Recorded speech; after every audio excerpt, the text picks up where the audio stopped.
care, I'ma be a trillionaire like. Welcome to the I Love Recruiting Podcast with your host, Adam Roach.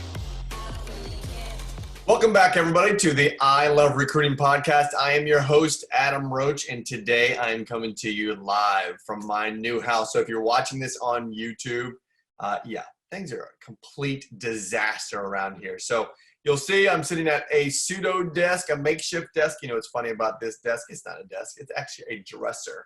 There's a funny story about this dresser. You're not going to be able to see it, but I'm going to give you a quick little history tour of the Roach family. This was my grandfather's dresser that he made. So I'm first generation Roach off the farm. My family goes back 5 generations in the state of Indiana of farmers, corn farmers, bean farmers, cow farmers. And this was a dresser that my grandfather made for, I guess he made it, and then he gave it to my dad, and then my dad made it. So yeah, it's moved with us everywhere. So this is where I am, gang. This is my life. But today I'm going to come to you with a recap of the John Maxwell exchange event that Dana and I just attended last week in Palm Beach, Florida. This is an event that we have gone to for the last 3 years in a row. I believe the event has been going on for the last 20 years, and we've just luckily enough stumbled into it 3 years ago, and we're never not going to go to this event. Next year, we'll be in Nashville, Tennessee. So for all those listeners who enjoy John Maxwell, who enjoy leadership, and who enjoy exchanging with other people from around the globe, I highly, highly, highly recommend you check it out. So today's podcast is going to all be about what John calls is his reflection, his picture reflection. Once a year, at the end of the year, or close towards the end of the year, John pulls out his pictures from that year and does a recap of the year in the sense of looking at all of his pictures, pulling out the ones that had real meaning to him and learning from them in the form of lessons. And what he does is he shares that with all of us in the audience, the lessons that he learned from each picture. And today in the podcast, I'm going to go over these. Now, you won't have the visual. I'll describe the visual of the picture to you. However, the lessons learned with all of these, I had to share with you all. So here we go. We're going to go into them. I believe there's probably 6 or 7 of them. Assuming time-wise, I get through them all. They're fantastic. So if you're driving, you're going to want to listen and eventually go back and push rewind and listen and write down notes. If you're just sitting there listening, take notes because this is going to be good. Actually, you know what? I'll even type these notes up that I have, and I'll put them somewhere. I'll think about where I'm going to put them before the end of the podcast, and I'll let you download my notes as well. Actually, I already know where it's going to be. Go to The Art of Recruiting, our Facebook group. Go to The Art of Recruiting. It is a Facebook group. You can go to facebook.com/groups/TAO recruiting, and all of the notes will be on there. Okay, here we go. So the very first lesson that John shared with us is called There Is No Finish Line. So unfortunately, John's father at the age of 92 passed this past year. And he was a really, really close, clearly impact person to John. They were extremely close. We actually got to meet him at a few events ago. And John said the lesson he learned from the picture that he showed, which was he and his wife, Margaret, and then his father and his mother in this picture. And he said that they were at Olive Garden. And he's got his arm around him. And he says, there is no finish line. John says there's 2 types of people in this world. Both are correct. There are the finish line people and then the no finish line people. Nothing starts or stops with John Maxwell. The game is much bigger. Profound, profound, profound. Gang, if you're leading a team, if you're leading an office, if you're recruiting and building something bigger, better, faster than you, it doesn't start and stop with you. Right? It is something that can be bigger than you. He goes on to say his job is not to finish well. It is that when he is finished, we are all improved and better. I thought that was extremely, extremely powerful. He goes on to say, focus on others, not yourself. Your exit in this life by making everybody else better around you. Live your life well And when you leave, everyone else gets better. Really, really good one. There is no finish line. The second picture, this was a really, really neat picture. I got to see, so we got to tour John's, let me rephrase that. John invited us all to his house. There was about 100 of us at this exchange in Palm Beach, and he invited us to his house. He and his wife, Margaret, opened their doors. They had the whole home decorated for Christmas. It was really magical. We've gone through crazy times this year, and here was John opening up his doors, and the spirit of Christmas came over all of us, and it was just a joyful night. Even though it poured down rain, it was still a great, great night. So John showed us this briefcase, and this briefcase was a case that he bought. I don't remember the time frame. He paid $799 for it, and it was his first leadership lesson kit. And the picture he shows is a picture of that man's daughter and her husband. And the lesson was, wherever you can, tell someone the rest of the story. So he bought this kit for $799, and he sacrificed, he said, for months to be able to afford $799. And he says, you can't ask someone to believe in you more than you believe in yourself. So invest in yourself. He went on to tell us that, I believe he was a lead pastor at the time, making $80 a week. And the governing body, if you will, of that church told him that he could actually go get another job if he wanted to help make ends meet. And Margaret, his wife, John tells the story, that she said, no, my husband is the pastor of this church. He is not going to go get another job. I'll go get another job, and we will figure this out. And John was so focused on not only being a pastor and also in leadership, he wanted to continue to grow himself and invest in himself. So he went and he saved the money for $799 to learn from this briefcase. I can't remember the guy's name. However, when I get it, I'll put it into the notes.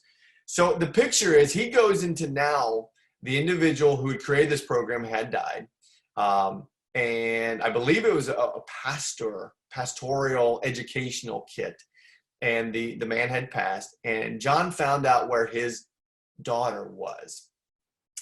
And he went into where the daughter was. I believe she owned a business somewhere, went into there, introduced himself, asked for her. She came out, and they spent the whole day together. John sharing how one man, her father, had impacted now millions upon millions upon millions of people all around the globe because of one briefcase. He says in the notes that I have here, get good and you will brand yourself. You won't need to brand. So get good and you will brand yourself. You don't need to have a brand. Let's see here. Don't be a shortcut person or a quick fix. Just get good, he says, which was really, really good. Let's see. What else do I have in here? He says, I think that was about it on this. Let's see here. Oh, here it was. Paul Meyer. Paul Meyer was the individual who he bought the case from. And gang, when I say that he still had this case in his office, he still had this case in his office. He kept it so close to him to remember that you can't ask someone to believe in you more than you have to believe in yourself. Invest in yourself. Really, really, really neat story. The next one, this was kind of cool. This was a dog, a picture of a dog, Linda, who is his right-hand person. This is a picture of his dog. His wife had actually painted the picture. So it's a picture of the dog, and behind the dog is a painting of that dog. And the lesson is, the best gifts include a part of yourself. The best gifts include a part of yourself. And this was something that was really, really impactful. He goes on to tell story after story after story about how when you give a gift, giving gifts is what did he say? Giving gifts is a selfish act when you include a part of yourself. And it took me a while to understand what that really meant. clearly it means that when you give a gift because that is your intention. That is something you want to do out of the grace and kindness of your heart. And when you give it to be part of yourself, the selfish part comes in because that individual now always think about you when they use that gift, see that gift, walk by that gift, whatever it may be. So some of the notes say not only wrapped up nicely, but they include a labor of love. It's a beautiful painting, is what we're talking about here, of the dog. And there is a piece of Margaret, who painted it, that's John's wife, in there too. Linda had been running John's life for 33 years, and they wanted to do this, and they wanted to give back to her. And it was just really, really, really powerful. He talked about a lesson that he did with, who was it? Oh, shoot, I'm going to blank on this. Oh, Rick Hendricks, that's who it was, Rick Hendricks. Rick Hendricks Motorsports in Charlotte, North Carolina, is a huge guitar collector. And John went to Bob Taylor, a famous guitar maker, and had him make a guitar one of a kind specifically for Rick Hendricks. That guitar now sits in Rick Hendricks Museum of Guitars that John gifted him. So every time he walks by it, he now thinks of John. Here's a perfect example of that. John is a fabulous gift giver himself, clearly, and he loves pins. And so when we were in his office, in his home office, he has this beautiful mahogany box of pins. And there's a long story behind it of how he got into the pin collecting space. I'll let you find that on the podcast, but great story. And so when we all left Exchange this year, we all got a Mont Blanc pin. And now when I use that pin, clearly I think of John.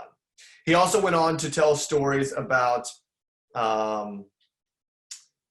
just other stories about giving gifts. So we'll pause there for a second with the lessons. And I wanted to ask you, what are you doing in your gift zone so that you are a memorable person yourself? Let's talk about recruiting real quick.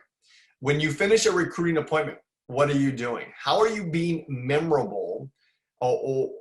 Memorable to the person that is leaving your office. Are you giving them a gift? Are you giving them notes? We used to do this approach in what was called career visioning, and it was called a life story and then the motivational interview.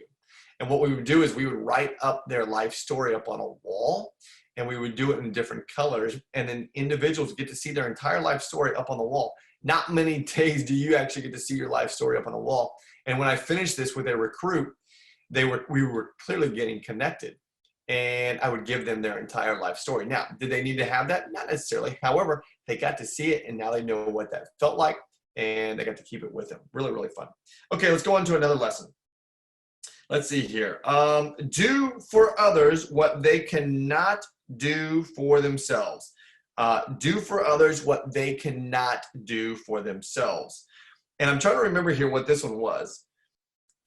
Oh, that's what it was. It was really, really neat. So, personal story he shared where his son-in-law invited, clearly John's daughter, invited them into the birthing room of John's grandchild. And his son-in-law was so gracious and said, John, I don't know what I could ever give you.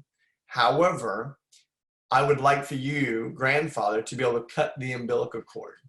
And so John was like, wow, what an incredible gift. I mean, you can't give a gift like that every single day. So John did cut the umbilical cord. And now I believe his granddaughter is 16 years old. And every time he sees the granddaughter, he reminds her that she has the most beautiful belly button in the world because of Grandpa. Really fun story there. Okay, let's keep going here. By the way, gang, if you can't tell from the excitement in my voice, this is a trip that Dana and I will never, ever miss because of the value that it brings, not to mention the networking and, as John calls it, the exchanging you get from all the people who are leaders all over the globe. Highly recommend attending next year. Okay, let's move on. Lesson. I believe this is number 6. A family of leaders can leave a great legacy. Let me repeat that. A family of leaders can leave a great legacy. So John's picture is he doing a leadership training, and I don't remember where it was. However, he found in the audience, the picture probably shows at least 2 to 3 dozen John Maxwell team member coaches. So they were attending one of his trainings. They were one of his certified coaches, and they were just randomly at this event that was open to the public. And he said, a legacy is in the people, not the organization. A legacy is in the people, not the organization. And this next phrase might have been one of my greatest ahas from the event. Get legs for your legacy. Why? That was just so simple to me. And the idea of having legs for your legacy, you need them, gang. Because again, a legacy is the people, not the organization. When you are empowering others to be bigger, better, faster, stronger, when you are making this world a better place because of the people that you are making better, your legacy will live on forever and ever because of those legs, right? I thought that was really, really good. He said, we are the legs, and we went through this. We are the legs for the John Maxwell legacy, right? And he said, what beautiful legs we all have. We all got a good kick out of that. Okay, lesson number 7. Don't allow relationships to get one-sided. Don't allow relationships to get one-sided. The picture was of John and Jack Nicklaus, the golfer. And John tells this story about how he reached out to Jack. John enjoys playing golf, and Jack clearly is one of the best of all times. And John says, I want to host a charity event for my not-for-profit. And they do. It cost $100,000 to go to this event. And I don't remember how many people attended, and John said it was just an incredible event.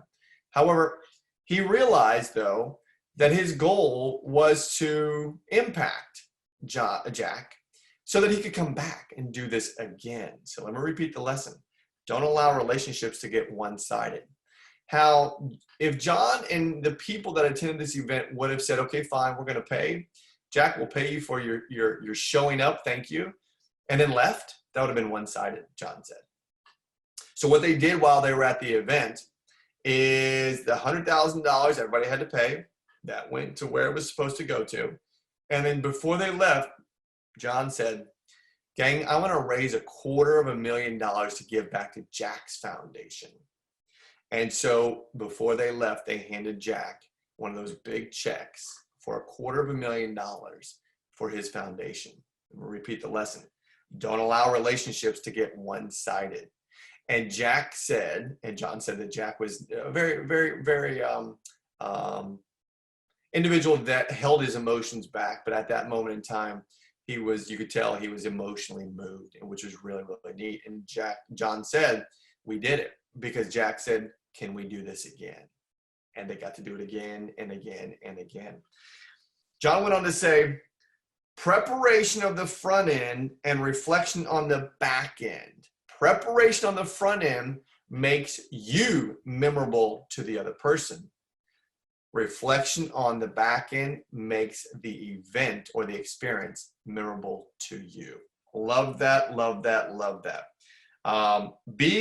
It says to become unforgettable and leave the other person asking if they could do that again with you is what John said the goal was, and that's what they did. So preparation on the front end and reflection on the back end. Make yourself memorable to that person and then reflect to make your experience memorable to you. Here we go. Let's go a couple more here. Relationships. The lesson is relationships deteriorate when we take them for granted. Relationships deteriorate when we take them for granted. I went on to write, when one person carries the load, the relationship is in trouble. So it says John gives a high return for his relationship. He is on the plus side of life with everybody. He does keep score. He does not keep score. He just gives, loves, and moves on. So one of the things that he mentioned there was being prepared, right? And this kind of goes back to the last lesson of preparing on the front end. He talked about how when he met John Wooden, he met John Wooden, the former coach, UCLA, one of the best coaches in the world. And he said, he got to John's people and he said, I want to have 15 minutes of his time. And so he got 15 minutes of his time. And prior to that, he had made pages upon pages upon pages of notes of questions to ask John and John Wooden, that is. And so John Maxwell went on to say that when they got to meet, they spent the first 6 minutes talking about John Wooden's dog. And he was like, I don't want to talk about your dog. I want to talk about you. And so John Maxwell went on to basically say, hey, listen, I have a list of questions here. And John Wooden said, okay, great. Pull out your questions. And he says, wow, that's a lot of questions. He goes, oh, that's just page 1. Here's page 2. Here's page 3. So John Maxwell went on to tell the story about how they had 15 minutes. And let's just say if that started at 12 o'clock, they finished at 8 o'clock at 8 p.m. at John Wooden's house. John Wooden went through every single question with John Maxwell and then became John Maxwell's #1 mentor because he was prepared. I would definitely say that John prepared on the front end to be memorable and then reflected on the back end so that experience was memorable to him. Relationships deteriorate when you take them for granted. Let me see if there's any others here. That was basically about it. One of the last ones, he says, the desire to know people different than you makes a difference on you. The desire to know people different than you makes a difference on you. And he shows a picture of himself with 2 Amish guys. And it was just a really, really cool. They didn't believe that John would take a picture with them. And so they came up and they asked him if they would take a picture because they'd read his books, they'd read his material. And John said, sure, absolutely, I'll take a picture with you. And I guess they went on to have a great conversation and he learned a lot about the Amish culture. John went on to say, it's not healthy to only be around people like you. Don't judge them, just love them. When the walls come down, stuff becomes different. And he says, you always want to be on that side of difference. So again, there's some of the highlights from his picture lessons. Dana and I both love that so much. We've actually incorporated it into our teams. We just had our business planning clinic here for the I Love Recruiting coaching world. And we had them do that in our business planning clinic. We did it with the kids here, my 10 and 12-year-old kids. And it's just one of those great things to do, to reflect and to learn from the lessons of the pictures that you took over the past year. Okay, that's all I have for you this session. Here's what I like to do. I haven't started doing this. I got in trouble the other day by by someone saying, hey, listen, you need more reviews or go get some reviews. So if you like this podcast, fantastic. Go give us a review, please. Go download, go subscribe, go share this with anybody that you feel needs to hear this information. My name is Adam Roach. I am your podcast host. The I Love Recruiting company is growing by leaps and bounds. We are adding coaching clients every single day, which is incredible. If you're a recruiter, come check us out. We can help you recruit more. If you're an agent, come check us out. We can help your company grow. If you're someone that loves leadership, you know what? Go to our The Art of Recruiting page and look at all of those leaders in there just sharing massive value. So we'll be back next week, and take care. See you. Bye.